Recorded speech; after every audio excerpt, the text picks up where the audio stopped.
Good evening. Evacuation efforts in Afghanistan were rocked this morning by at least 2 explosions in what 3 U.S. officials are calling a suicide attack. Glad to have you with us. I'm Jenny Day. And I'm Adonis Albright. At least 13 U.S. service members are dead and 15 injured, according to the head of the U.S. Central Command. We do want to warn you, some of the images you're about to see in this story are graphic. Isabel Rosales begins our coverage. Disturbing images of people crying for help outside Kabul's airport in the aftermath of at least 2 confirmed blasts.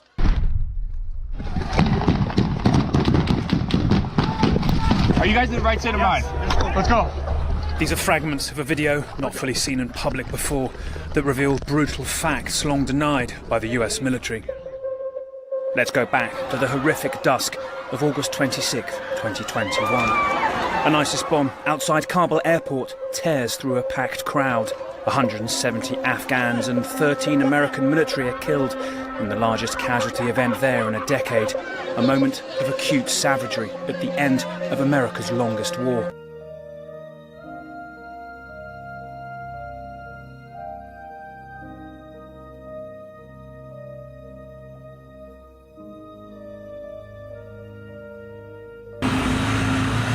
Raising Old Glory above the entryway of the Arlington National Cemetery. Seeing the roads lined for blocks with police cars, with fire trucks, with civilians honking their horns or flashing their lights, standing at attention with their hands over their hearts. A hero's welcome home, a final resting place for Staff Sergeant Taylor Hoover.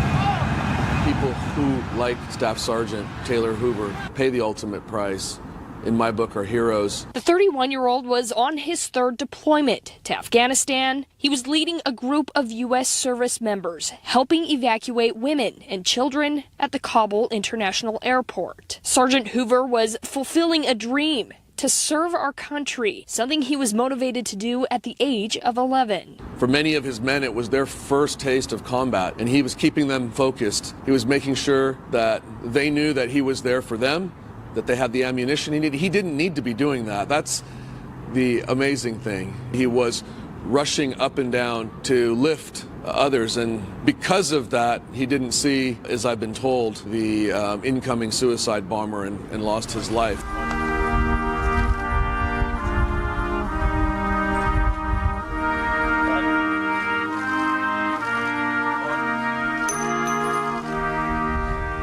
A solemn sacrifice, honored in the hallowed ground of heroes past. Sergeant Hoover's final dignified transfer complete.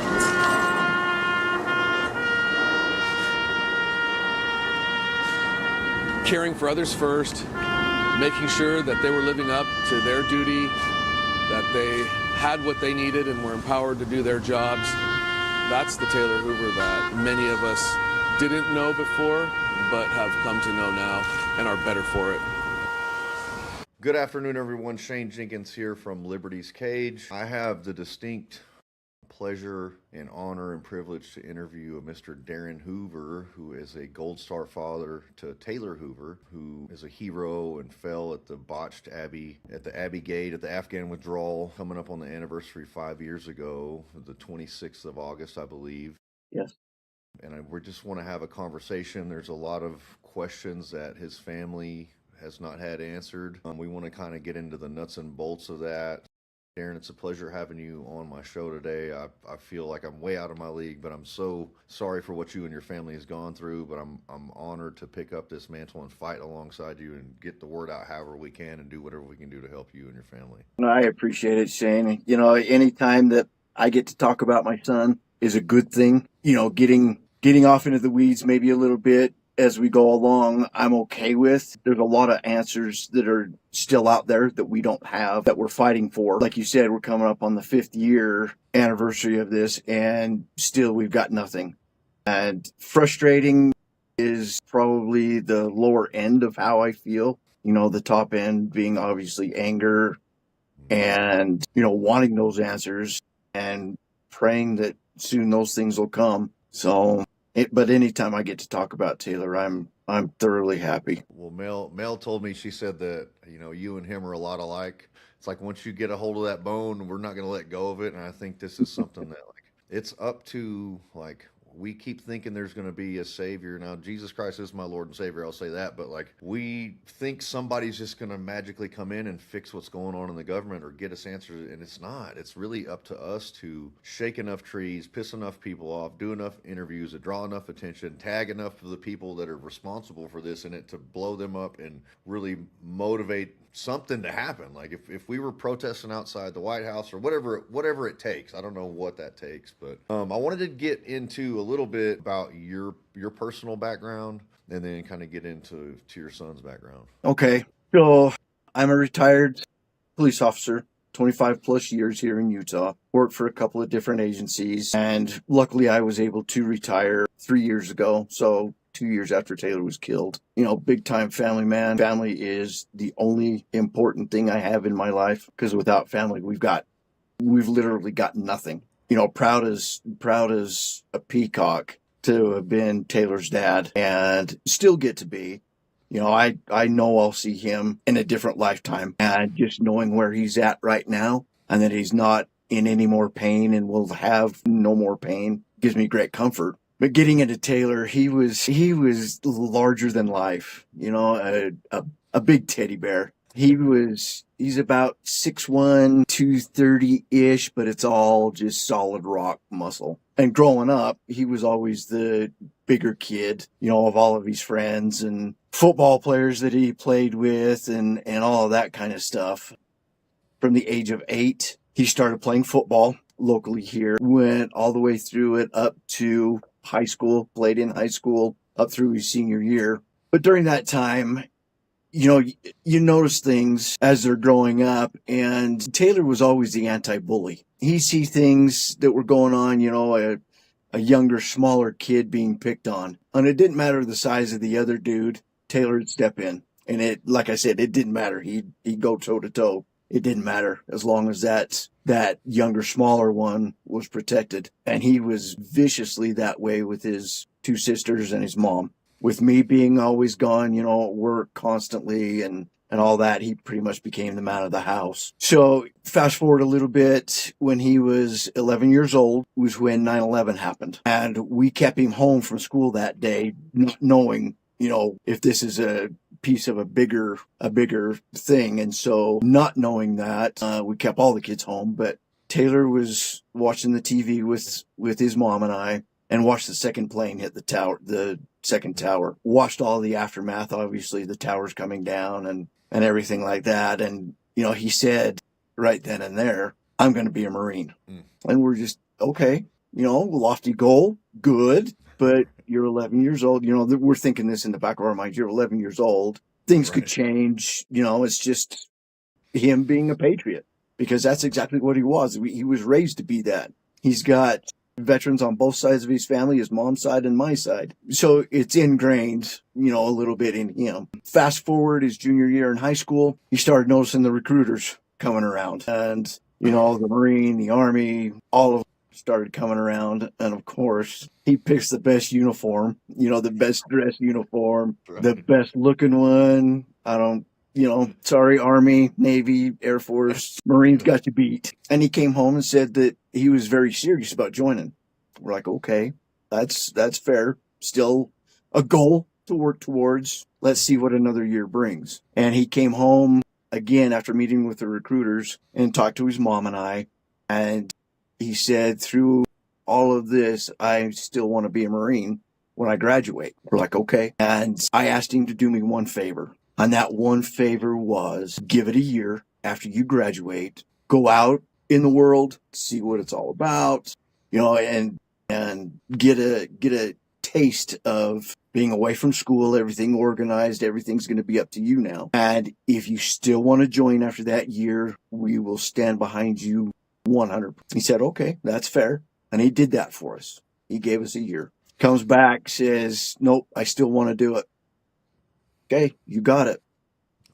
So September of 2010, he went off to boot camp down in San Diego. stood on those yellow footprints, and became a Marine. His first time getting to the fleet, he was fortunate enough to have a very, very, very good sergeant that kind of took him under his wings. And he saw something in Taylor that we all saw, but he took him under his wing, got him. They were gearing up for the sergeant. It was another deployment. For Taylor, it was going to be his first one to Afghanistan. And in trusting Taylor with what he did, Taylor was out front with that sergeant, sweeping the area where they were all moving to with a minesweeper. Big old bulky thing. Plus he had his rucksack and his weapon and all that kind of stuff. They lost a couple of guys on that one, but he made it home. And when he made it home, you could see a huge, huge difference. Seeing the things he saw, doing the things that he had to do. We came home and he came home. We went to an outdoor mall down in Southern California. And of course it was noisy. It was rambunctious. Everybody's out shopping and having a good time. It's out on the ocean. And he's got his head on a swivel. I mean, just nervous as a cat on a hot tin roof. And I walked up behind him. I said, "Where do you want me to stand?" He's like, "What? Where do you want me to stand?" He's like, "Is it that obvious, Dad?" I said, "It is to me. Not your mom and your sisters, but it is to me. Where do you want me?" 6 feet behind me, either side, and don't let anybody come up behind me. Okay, done. And so that's the way it was until we left. Through all of his deployments, he was deployed to Afghanistan 3 times. Obviously, the last one taking his life, but he also went on what they call a MU, Marine Expeditionary Unit, where they would go on a ship, went from Japan to Korea to Australia, Guam, and did training with all of those different individuals too. So all in all, 5 deployments away from the United States. And it changed him. It didn't necessarily change his personality, but it changed his perspective on life and what's important, at least in my eyes, is what I saw. He'd come home and his sisters, who absolutely adore him, would fawn all over him. And obviously his mom and I were exuberant to have him home for a couple of weeks, but his cousins, his aunts, his uncles, his grandparents, I mean, like I said in the beginning, he was larger than life. And he'd walk in a room and immediately everybody comes around him. And, being the man that he is, everybody would just flock to him. And he ate it up. It's family. That's what was most important to him. It was family that he was around, and that was his greatest joy. Then the second joy would be all of his guys. He celebrated their successes. He stood by them on I wouldn't call them defeats, but, when they get down on themselves, whether it be training or, whatever it be, he was always there for them. It's amazing how many guys have come up to us since this happened and say that, they're better because of Taylor. They do things differently because of Taylor. And, what a honor to bestow upon him, and us through proxy, to Taylor. But he left some awfully big shoes to fill that, I can try all the rest of my life, the best that I can, to fill those shoes. And there ain't no way that I'm going to be able to do that. Nor would I honestly want to. Try, yes, but Taylor was his own self-made man, his own self-made leader. And that goes back to, his desire to be in the Marine Corps, to work out with them before we even went in. But then over to his guys when he was a leader, and how much he cared for and celebrated with and trained with. If there was anything that they had questions on, if he didn't know, he would find the answer. And if there was, say, a weapon system that he didn't know, he made damn sure that he knew it before he made his guys go and do it. So that's just the kind of leader that he became, and I couldn't be more proud of him. We couldn't be more proud of him. Man, well, I believe that you are capable of, picking up the banner for the family and for Taylor and for fighting this fight. And I'm cheering for you. Like, I'm thankful for Mel, and this can probably be edited out, but I'm thankful to meet people like you and like Mrs. Comparator that that have endured a hardship and are willing to not just like, because I've grieved, lost people in my life, and sometimes I just want to like lay down for it all to just go away, you know what I mean? But I don't think that serves anybody. It definitely doesn't honor, I think there's days and times for that, right? But I think it's like I think as men it's a little bit easier to harness that hurt and turn it into anger, which is like turn that into motivation and just kind of just go, just plow. Right. I don't like a bull in a china shop. I don't care who I piss off. I don't give a damn.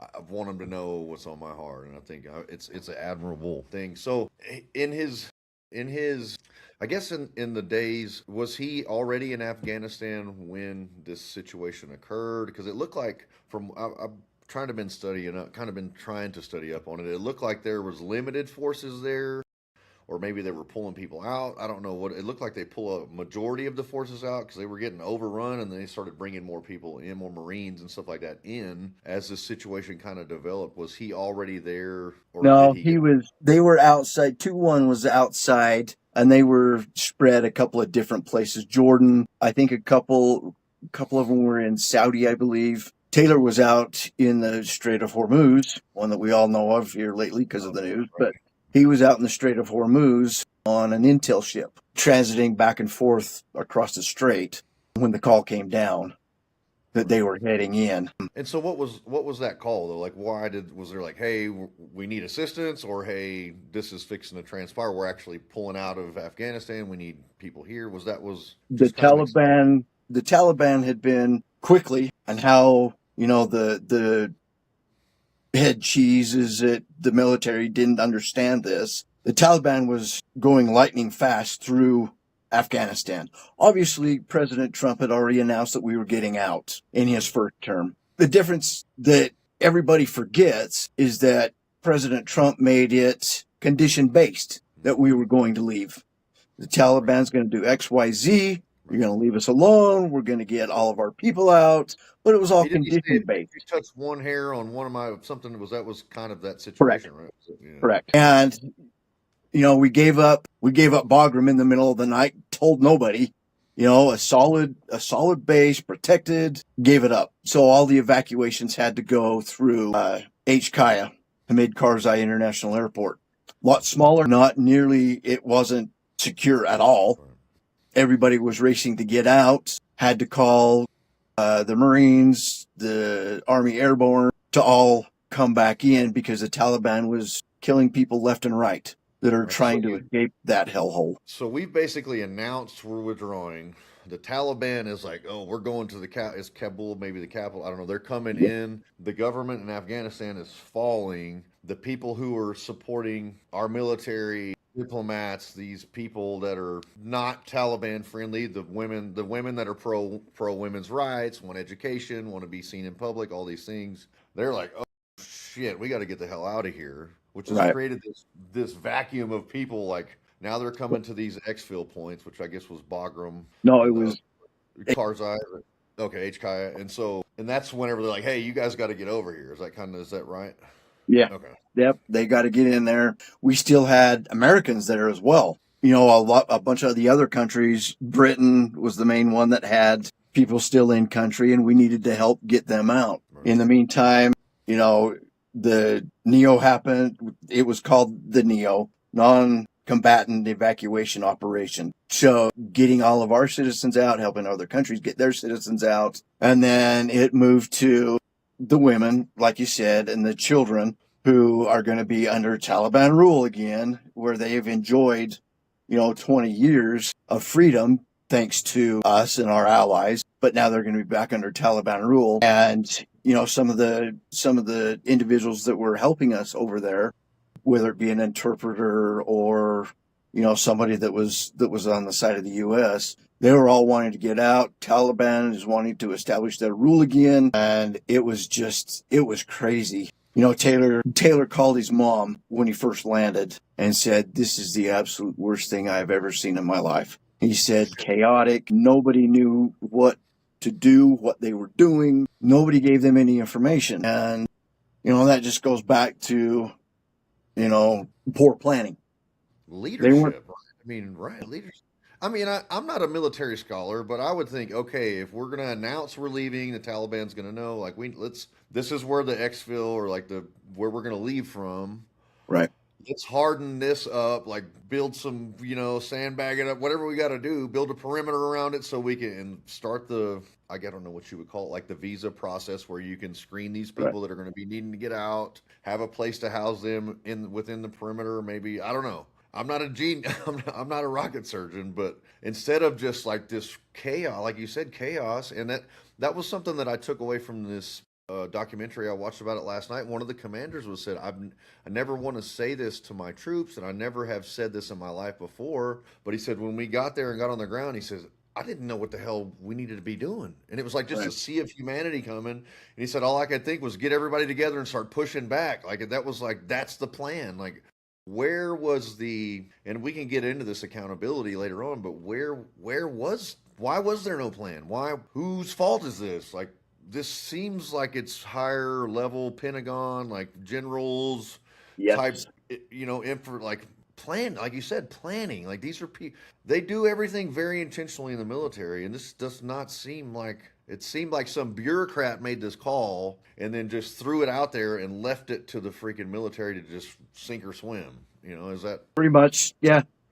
Talking about Bagram, it was fortified. It was secure. It was huge, able to land those C-17s and all the rest of the transport planes and all of that stuff safely on Bagram. But to no one's surprise, the prior administration that we have now allowed Bagram to just disappear in the middle of the night. And at least from my perspective and what little I do know, it would have taken months to fortify HKIA. There's no way they would have been able to fortify it in that 2-week time. In that 2-week time frame. Yes, it came down from on high because President Biden, in his infinite wisdom, wanted the end of the war just prior to 9/11, so he could get his legacy that he ended the 20-year war on the same date that it started. And so they in my estimation, and talking to Taylor's guys and some of the other guys that were there, it was just, there was no plan. There was no nothing. We find out as we keep going, General McKenzie, commander of CENTCOM at the time, went to Qatar and was meeting with, making whatever deals he was trying to make. And the leader of the Taliban was there and asked him, he said, how do you feel about the Taliban taking over security of HKIA? And, we'll allow things to go on, but we would like to do the perimeter. And General McKenzie said, I have no problem with that. Okay. This is the Taliban that we've been fighting for the last 20 years. And you're okay with them doing security around where our guys are going to be, getting people out that need to get out, and you're okay with this. The leader of the Taliban, asked him, well, do you need to run it up the chain of command back to ultimately, obviously, the president? Nope, I'm making the decision right here, right now. And it's mind-boggling, dude. It absolutely blows my mind that he would stoop to that level and allow the enemy that that we've been fighting for the last 20 years to be the security of all of our guys. The 82nd Airborne that was there, the 1st Battalion, 8th Marines, 2nd Battalion, 1st Marines, the British, it's mind-boggling to me. Absolutely mind-boggling to me. When they backtrack a little bit, when they started deciding that they were going to go in, they called the NEO way too late. Way, way, way, way, way too late. That should have been called months in advance. What? A NEO? Yeah. The NEO, the non-combatant evacuation operation. Okay, yeah, I wasn't familiar. They called that way too late. It would have taken, to do it right, it would have taken at minimum a couple of months for the military to gear up and spin up and get trained on what they were going to do. But no, they did it in just a short, truncated time. But none of the generals that were there, you've got General Milley, Chairman of the Joint Chiefs. You've got the Secretary of the Army, Secretary of the Navy. You got the Secretary of Defense, Lloyd Austin, in there, and Mackenzie was in there too. Through all of this experience and everything else, you couldn't come up with a better plan. None of them they supposedly disagreed with Biden, but none of them were man enough to slap down their stars. None of them stood up and said, you do this, I'm stepping down. I'm not going to be a part of this. None of them were man enough to even do that. And it's ridiculous. It's stupid to think that this could all be done in less than a month. Knowing now what we know and what we've been told from, military members, veterans, that there's no way this could have been done even under the best of circumstances. This couldn't have been done in that small amount of time. But the kids were put in there, and I call them kids. There's some that are older than me, but our kids were the front line, and they made the absolute best out of the circumstances that they were given. Very professional, got the things done that needed to be done. Consequences be damned. Unfortunately, it took our 13. It took another 40, 45 plus being injured physically, not to mention the emotional and the psychological toll that it took on everybody that was there. And if we can back up just a little, you said that Taylor said it was a shit show on the ground. Like, how long was that before the incident happened at Abbey Gate? Was that like a week or two or a few days before? It was so Taylor and 2-1 got there the 15th, 16th of August. So a couple of weeks before all of this went down, and they had to secure the runway. They had to secure, the gates coming into the airport. So yes, they were pushing people back. The view on the ground of all of the men and women climbing up on the planes and climbing up on the landing gear and falling off the planes after they took off. Those were all prior to the incident, right? That was correct. Correct. The babies over the fences. I'm trying to, it's been 5 years, so I'm trying to put this kind of in order. And so correct. So they keep the people back from the airport, from the runway, able to safely land the planes, let them take off, what have you. And so they had backed everybody out. There was a couple of gates that were running, Abbey Gate and North Gate. I believe there was one other one, but they had to shut them. Gate. Yeah, it's East Gate. And they had to shut all of those down because... To give a little color to what you're saying, like I witnessed, I was watching the documentary and it was showing they were using Apache helicopters flying as low as they could on the runways to get people back. Yep. I saw them use the Afghan special forces. They said, hey, we can't get these people off the runway. So they were out, one unit was out running over people, shooting people, just mowing them down to finally get them to say, hey, okay, that's enough. We're not going to be out here. People falling off the airplane. Like it was gruesome. Some of the stuff I saw, and it was just like to have the 2-week, 10-day period of just chaos and savagery and murder and like people falling off the planes and the babies. Like somebody should have said, hey, like we've got to change tactics, change what we're doing.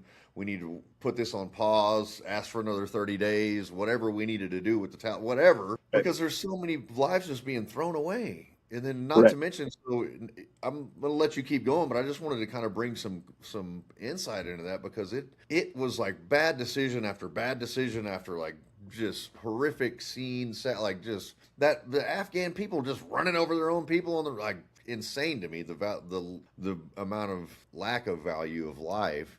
Correct. And then so we'll let you take back over. You said, so now they've got everybody pushed back. And the Taliban is surrounding all of it. People are having to get through a Taliban checkpoint before they even get to our Marines. And so they're doing an exterior, like a outside security. Our guys have inside the wire. They're outside the wire. Correct. But so people are coming up, and some people were being killed. Some were being beaten. Families broken apart.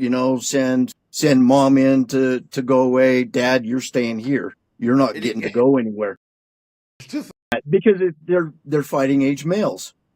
Right. Well, And also, so you've got these people who are aiding Americans against the Taliban coming through a Taliban checkpoint to get out because they're terrified the Taliban's going to kill them. They're like, they put marks on these people's backs and they're like, go through the Taliban checkpoint to get out to where you need to escape to safety.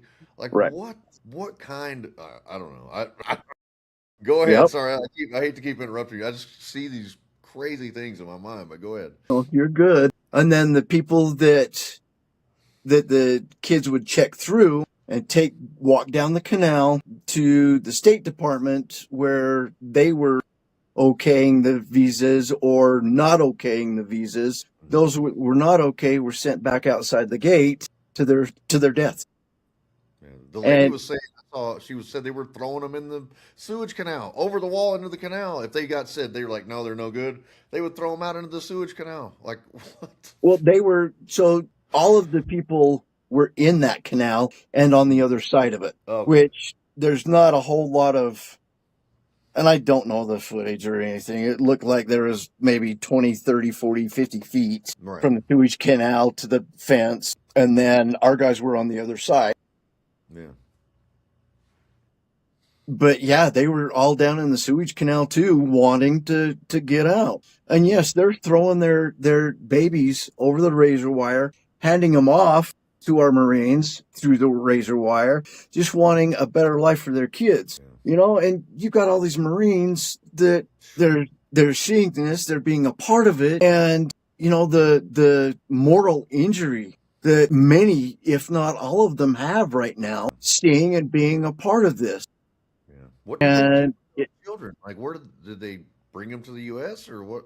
To other countries they tried to reunite with their parents. If their parents made it, they tried to reunite them. If not, they tried to find, the way I understand it, find other family members, extended family that the kids could go to. But you know, the kids are there. They don't necessarily. It was just a really quick. Okay, this is what you're looking for. This is what a visa looks like. This is what SIV looks like. This is what you should be looking for. Just a quick rundown for those guys that are out there. They don't know what in the tarnation they're looking for. Right. You know, but they figure or whatever. They can't tell. Right. And they don't know for sure what it is. And so they're looking at all these papers and everything else, and they think it looks good, think that's what it is. They pull the family or the mothers and fathers or kids, whatever, walk them down to the State Department who had, you know, their setup down along the end of the canal there. Were they okayed or kiboshed them being able to get onto the airport, to be able to get on a plane and be able to leave? You said these guys, the State Department guys, were working around the clock, like nonstop the whole time we're there. Isn't that what you told me earlier? No, they were working bankers hours, 9 to 5. At the most, we found out they had 30 employees on the ground. The State Department did. 30 employees. They can only, this is insane to me. You're extending the exposure of these Marines, Sailors, Army on the front line because you want to work bankers hours instead of working around the clock and shifts or whatever to get these people through so we can get out of here faster. You're going to go work 9 to 5, take the rest of the day off and go to wherever you're going, to the cantina, whatever you're doing. Now these guys got to be out on the wire longer, exposed, at danger. And this is around the same time they had everything locked down. They finally got everybody pushed back, everything situated, and then I guess they heard there was a threat, right? There was a threat from ISIS that went out or something. Was that what happened? Or that came down? That you know, they were getting daily reports of things that were happening. You know, people to look for, things to watch for, and they got the intel that this guy was coming in, like Tyler Vargas Andrews said in his testimony to Congress. You know, clean shaven, wearing certain colors, certain garb, coming in with an older gentleman, and to be on the lookout. And, you know, a couple of days prior, he's still coming. We're still getting information that he's coming. Okay, he's here somewhere.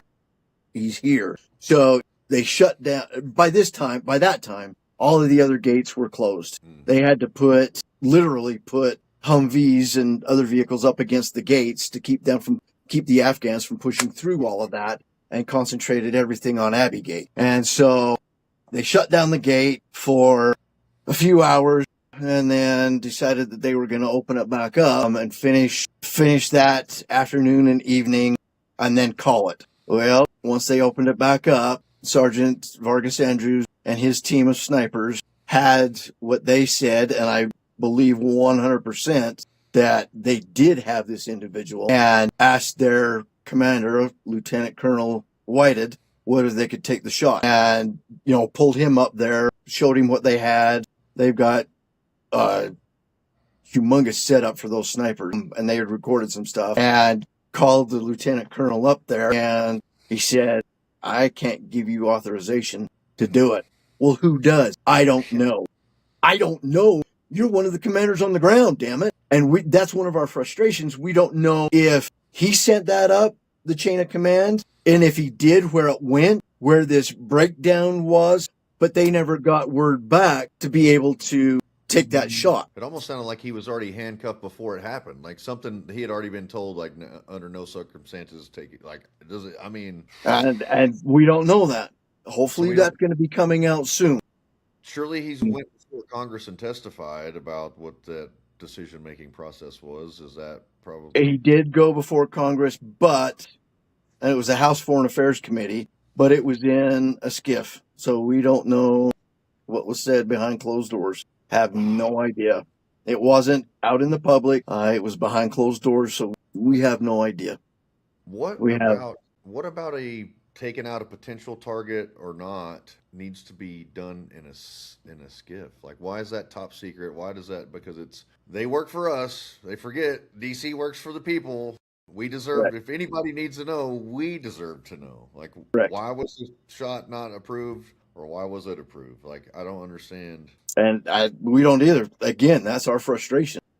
And he hasn't said, well, it was my superior so-and-so, or he hasn't said that at all. Not out in public. No, not a single solitary word. And he's now a full bird colonel. He's still in full bird colonel. And so was he the ranking officer? He was over the snipers, or was he the ranking officer, like boots on the ground that day? Or so he was the commander of 2-1 that was on the ground. So snipers fall under him. Yes. What was his name? What was his name again? Lieutenant Colonel Bradley Whited. Whited. Right.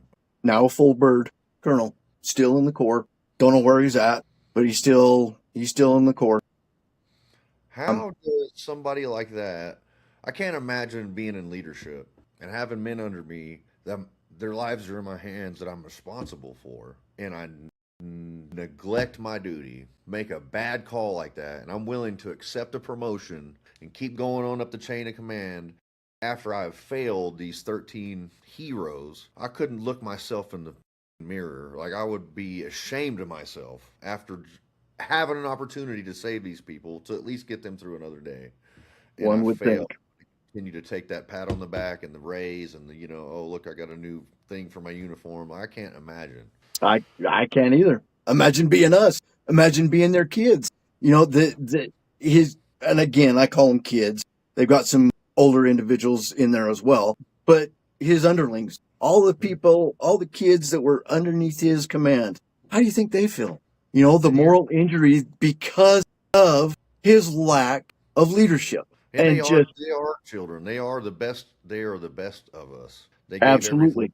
They give everything. They do it every day. They are the best of us. They are just your son. They're the neighbor. They're the guy. You know what I mean? They're the ones that put on the hat and go to work. That's them. They chose to go stand on that battlefield for us. Right. I think that's why it's our obligation and our duty to fight for them when they're no longer here to fight for themselves. 100%. And that's why, so we formed a coalition, and there's 8 of the 13 families in that coalition. We've been testifying before Congress. We've been pestering the living daylights out of them. They did the investigation. House Foreign Affairs Committee did the investigation. Yes, there were failings, but they didn't recommend anything happen. Like disciplinary wise, you mean? Or if, make changes to either the DOD or DOW now. Like a policy change. Right, or a new law or anything like that. They can make those recommendations. What the military or what the administration does with that, a whole different story. But they do the investigation, and based on, what they saw and what they uncovered, can make those suggestions. And then go ahead. I'm sorry. Go ahead. No, go ahead. I just want to. I want to kind of bring us back. So the snipers have the guy. The ranking officer says no, negative. The man detonates. The animal detonates himself. I mean, and so I kind of want to go to that moment in your life, when had you talked to him prior to this, and then what was going on? How, I know that's got to be a horror, and I hate to even, ask you to get into that, but what was going on? How was that like, but what was share that moment with me, where, he's obviously told you it's horrible shit going on, and I'm sure you've got follow-up calls, but when was the last time you spoke to him, and then when the incident happened? So if you can just kind of take us to the moment that you got the news, and if there was some inkling, because I know there was the warning that something was going to happen, if what led up to it, and then when your son's life was taken, I can't imagine having that news, but if you could just share that. So the call that I got from him was when he was leaving to head into Afghanistan. He said, "Dad, I can't tell you where I'm going. I can't tell you what I'm doing. Just watch the news. You'll figure it out. But understand, I'm with a bunch of kick-ass guys." And the only thing I said was, bring them home. Bring yourself home safe, and we'll see you on the other side. That was the last phone call I got from him. He called his mom every day. She and I had gotten divorced, years before this, but we still remained obviously very good friends. So she'd keep me updated on what was happening and all of that, and he told her, "Mom, these are like my little sisters. These are like you. I want to get these people out of here, and as many as I can." He wouldn't sleep. He'd always be out at the gate. And if he did get a little bit of shut-eye, it was maybe an hour or two, and then right back at it, because they had shift work. His company was out during the nighttime hours. Golf company was out during the daytime hours. And so it was back and forth, back and forth. And so the shutdown of the State Department, you can imagine everybody just still trying to force their way forward, and these guys keeping them at bay, for the night. But fast forwarding to his mom would get his daily calls. She'd keep me informed. I was driving back out to where I worked at the time, and she kept calling me. She's like, "I don't have a good feeling. There's something wrong. I don't have a good feeling about this." And we talk, we said a prayer as I'm driving, went in for a job interview with a different place, different police department, came out of it. We talked again. She's adamant something has happened, and she thinks that it's Taylor. And I'm trying to be positive. I'm trying to stay positive. No, he's got a good head on his shoulders. It's not him. He's going to be okay. We said another prayer, get to a friend's house that night, and I get a call from my dad. And you need to know something about my old man. He never cries, ever. I've only seen the man cry like I could count on one hand how many times I'd seen the man cry. And he could barely get it out. He said, "There's 2 Marines standing at the door." And I lost it. I knew exactly what it was. I guess I let out the most primeval scream, yell, whatever you want. It scared everybody that I was around. I started making phone calls. To my former wife is living with one of my daughters and her husband. The other daughter was 3 hours away from her, and I tried to get a hold of her and couldn't. So I called Kelly, who's my former wife, called Kelly's dad, and had him run over to my other daughter and give her the news. Trying to call back to Kelly and to my daughter and son-in-law that she was with. Couldn't get through. In the meantime, my sheriff at the time came over, picked me up, drove me back down here, 2.5 hours. And I came in the house, met with the Marines that told me Taylor was gone. Once I found out, we're listening to the news and the numbers keep ticking up and ticking up and ticking up. And finally it stopped at 13, with several injured. Find out later, 3 of them mortally, life-changing. I shouldn't say mortally, life-changing. But then it was a whirlwind after that. We needed to get to Dover. We needed to be here. We needed to be there. We needed to start doing all this stuff, making arrangements. Everything just just flew by. And unfortunately, a lot of it was on Kelly's shoulders. There was some things I could help her with, but it was basically on her shoulders and our Keiko's. And Keiko is casualty assistance something officer, but she had one and I was assigned one. And through our two Keiko's, if hers couldn't get something done, mine usually could. And if neither one of them could get anything done, I had already been given phone numbers to the governor, my two senators, a couple of the congressmen, and I wound up having to call them a couple of times to help us out with arrangements. It was just 90 from 0 to breakneck speed that everything happened. But my mind goes.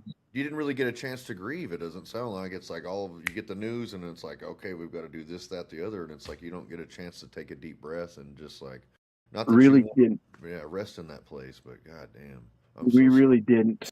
And Dover was a different experience. At first, they told us only 3 family members could be there, and so that would have been Kelly's mom, our 2 daughters, or me and his mom and one of our daughters. I'm like, no. This isn't going to happen. Absolutely not. And so I called one of my senators and he started making phone calls and he was on it. He was on it from the jump. Him, Senator Mike Lee, and then Senator Lindsey Graham, who is Air Force, obviously. God rest his soul. We were sitting outside Austin's office telling him, you need to fix this. You need to fix this. You need to fix this, dude. You really need to fix this. And so it came down. Finally, we could have, as many as we wanted out there at Dover. They came through and asked if we wanted to meet the president. Absolutely not. Dover is set up. You come in the doors and you've got 3 separate sections that have got like a wall in the middle and it's open on the end. And you had 3 different sections of that. And then you had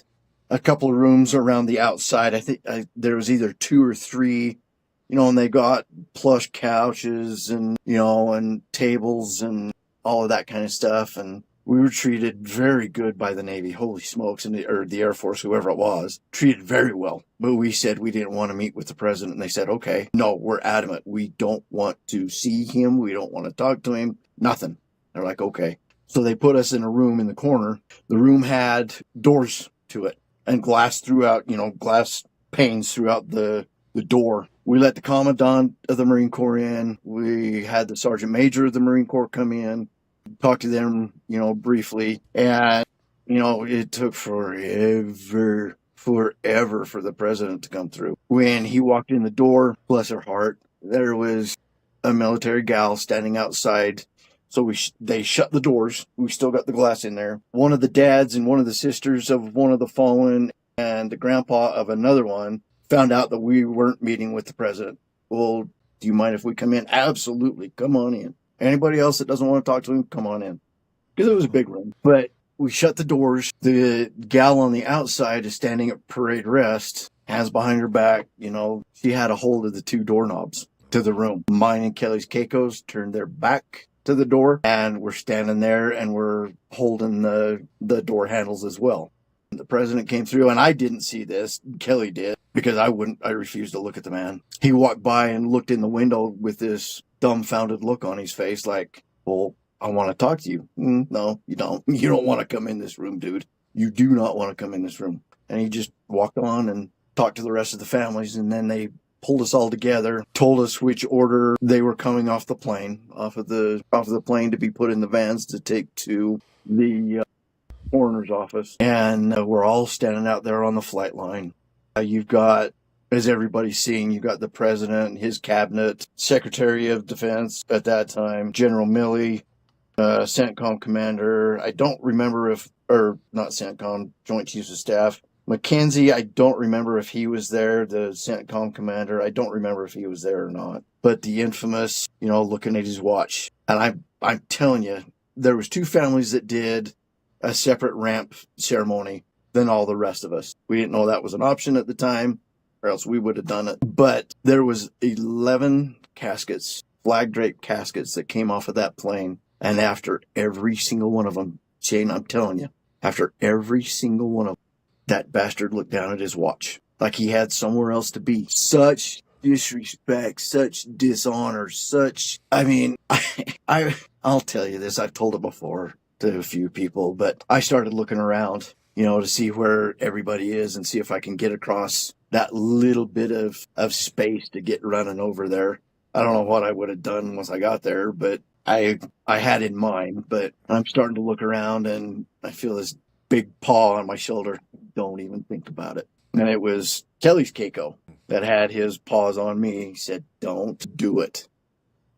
And I'm like, I got to. No, don't. You've got snipers all over the place. Don't do it. Okay. Come to find out later, my other son-in-law, he was starting to look around too and got down to the end of the cordon and was just about ready to make the turn. And my Keiko grabbed him and pulled him back. Nope, I'm not going to do this. But I'm serious. After every casket came off, he looked at his watch. And I'm not joking. Everybody says, bullshit, he only did it that one time. No. He did it after every last one of them. I wasn't sure. I was sitting here thinking about that. Was that I remember that incident, but I didn't know if this was specifically when this happened. That is absolutely insane. And I'm sorry that he would fucking, I mean, you probably can't, he's a vegetable at that point anyways, but I just I can't. The disregard and disrespect is, I don't blame you for wanting to run across that tarmac. At least give him a piece of your mind or stick a finger in his face or, whatever. But God dang it, man. I can't, I can't imagine. And from then on, we didn't hear a thing. Nothing from the cabinet. Absolutely zero.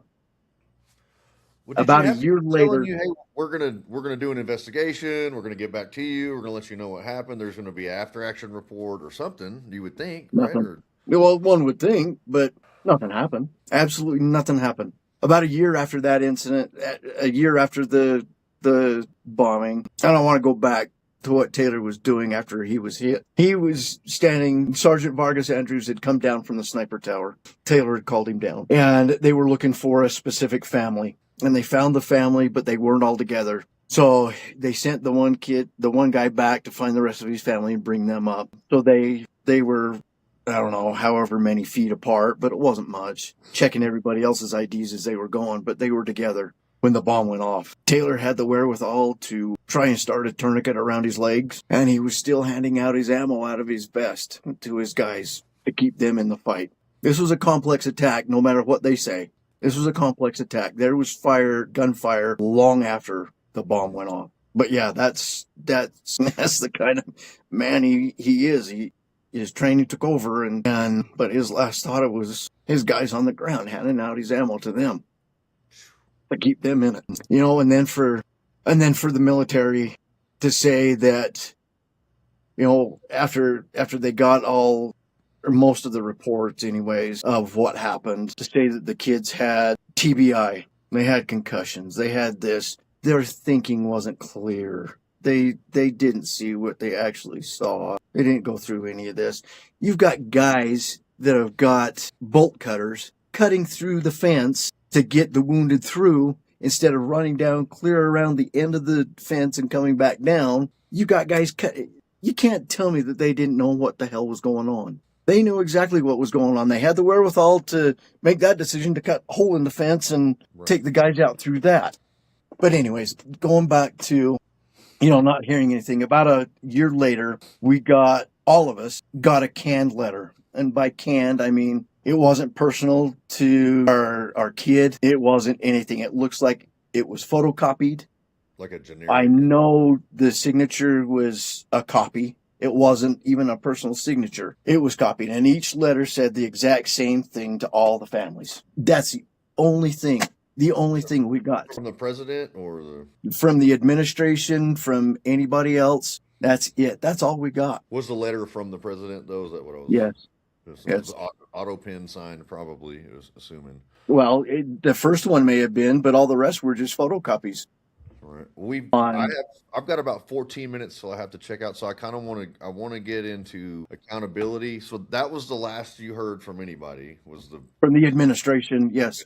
Yeah. So really, to you've lost so much, man, and your family has suffered so much. What does accountability look like for you? And then I want to get into that, and I also want to get into how you're carrying Taylor's legacy forward after that. So the accountability for me is that, even to admit that they did wrong, that's at least something. Have an admission from the vegetable in chief, from the vice president, from Department of Defense, from CENTCOM, from, you name it, State Department, which is another cluster in and of itself. But even just that, from the military leaders, Milley, McKenzie, Austin, lose their pensions, get busted down, lose their pensions, lose everything. Now, do I understand war is hell? Absolutely, 100%. Yes, I do. Things happen. Yes, they do. But this was preventable. This whole thing was preventable. I want them to lose everything. I mean, make it a little bit painful for them because they've got no pain.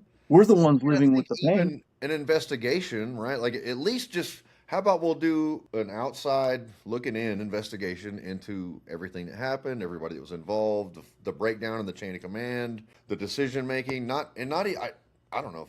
That's kind of this way for me for January 6th. I don't necessarily need scalps. I want them. I would just be happy with an honest, thorough investigation and an explanation. Maybe an apology. I don't need a payment. I don't need anybody to go to prison or to get executed.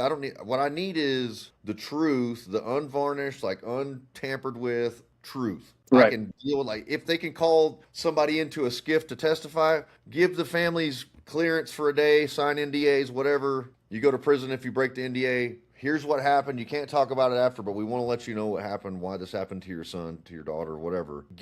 That way you can at least say, okay, I understand now. I can see why that decision was made, or that dude fucked up. It wasn't these guys' faults, whatever. Give me an explanation. Hold somebody accountable would be great. It's not required for me. I want an answer. You know what I mean? Right. And so through all of this, President Trump has stood by our sides. I mean, completely 100% by our sides. Approximately a month after that happened, he invited Kelly and I, one of our daughters, Taylor's girlfriend, down to Mar-a-Lago just to go in and see him. For 45 minutes, we talked to the man in his office. No interruptions, no nothing. He stood with us the entire time. We've been in the Oval Office with him last year. Secretary Hegseth was in there. Secretary of the VA was in there. A couple of the others. But between the president and Secretary Hegseth, they commissioned a team of investigators that they promised us, and now it's been almost a year, they promised us during this summer that they would have the investigation done and we would have our answers. Yeah, and I understand, and I'm cautiously optimistic that we're going to get that. He said by summer. He didn't say when in the summer. Summer's still going on, although we're getting to the tail end of it, like you just said. But cautiously optimistic on this one. CENTCOM called us down to them, gave us a rundown of the day before and the day of the incident. That was it. Didn't give us any information and pretty much lied to us. But this report, I'm hoping they've had enough time to go through it and figure it out, and we'll see. Well, I'm hopeful for that. And so and maybe they're rolling it out near the 5th anniversary. We can hope something like that is going to happen to give you guys some answers and honor these heroes, these children, your children, this treasure, the best of us. We can get some answers for them and for your families. Well, so God rest all their souls, man. I want to say thank you for coming on here, but I want to know how you're going to carry Taylor's legacy forward. That's the best part. Yeah, no, and what you're going to do and how the viewers, we may only get 20 freaking views. I don't care, but I want people to know the truth. I want to know how they can help and what we can do to help as a community to support you guys and move the football. And I appreciate that. So his mom started up a memorial for him. It's the Staff Sergeant Taylor Hoover Memorial.org.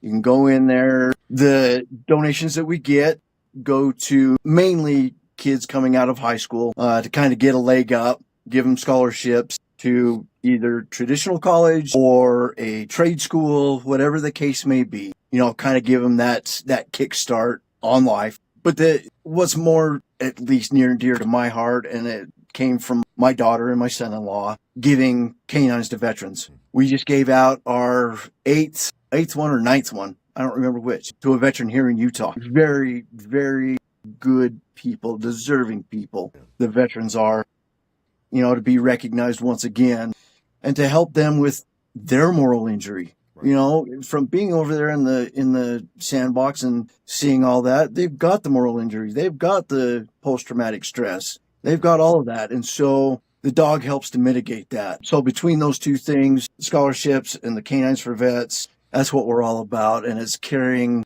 Taylor's legacy forward. Something that was near and dear to him was definitely the vets, for sure. And he saw the need for that. But there's plenty of stuff. Our big fundraiser for the year is coming up on September 19th in West Memphis, Arkansas. That is our 5K. You can get on the website and sign up for that if you're close. If you're not, you can sign up virtually, get a swag bag, all that kind of stuff. And every last bit of the profit goes towards the kids and the canines. I would like to make that, man. I would like to make that run, man. I think that would be special to me. So. It really is. I mean, it's a good thing. It's a good time. Everybody gets together. We get to talk about him, you know, all over again, and talk about his 12 brothers and sisters that died with him. So yeah, that's our big one this year. So anybody that can do it, more than welcome to come. September 19th, and where in Arkansas?